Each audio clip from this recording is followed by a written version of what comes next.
Hello. হ্যাঁ, মাশাআল্লাহ।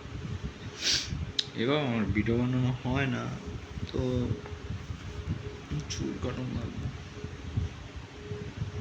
তো সবাই কেমন আছেন? আশা করি ভালো আছেন। আমি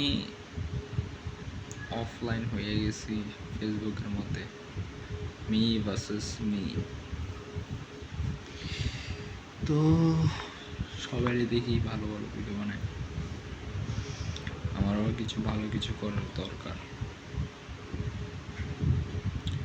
তো মাশাআল্লাহ দিলে একটু তো চেঞ্জ হয়েছি দেখা যায়, আরও চেষ্টা করি চেঞ্জ হওয়ার। আর কিছুদিন আমার হাতে একটু আঘাত লাগছে, অনেক ব্যথা করতেছে, হাতের আঘাতটা অনেক প্রচুর পরিমাণে ব্যথা করতেছে। তো আপনার কি বলবো, তো এইভাবে মাঝে মাঝে আমি ভিডিও করব, এগুলো আমি পরবর্তীতে সবগুলো আমি আপলোড করব না ভিডিও, এগুলো রেখে দেবো আমার গ্যালারির মধ্যে, বা একটু স্মৃতি হয়ে থাকবে। এগুলো এই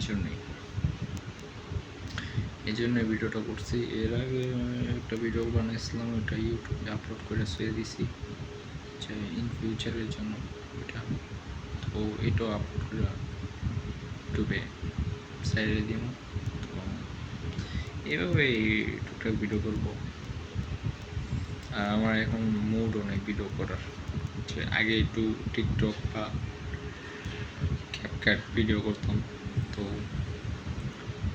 এভাবে কথা বলতে বলতে একটু হয়, ভিডিও করার জন্য একটু মোটিভেট চেষ্টা করি। তো কোনোদিন এইভাবে কথা বলিনি ক্যামেরার সামনে, বা এত কনফিডেন্স নিয়ে কথা বলিনি, আজকে বলতেছি। তো এইভাবে দেখি ভিডিও বানাতে পারি, ইউটিউবে আপলোড করার চিন্তা ভাবনা আছে। এটা আপলোড করব আস্তে আস্তে। আর ভিডিও ভাইরাল হোক বা না হোক, আমার ভিডিও বানাতে ভালো লাগে, তাই ভিডিও বানানো হয়। আর মাঝে মাঝে আমার ছোট ছোট যাই অভিজ্ঞতা হয়, আমার বয়স এখন 21, আর আমার জীবনে যত যাই অভিজ্ঞতা হয় বা যাই ভুল করি না কেন, সবগুলো এই ইউটিউব চ্যানেলে আপলোড করা হবে। আর এটাই, সবাই ভালো থাকবেন, সুস্থ থাকবেন। আল্লাহ হাফেজ।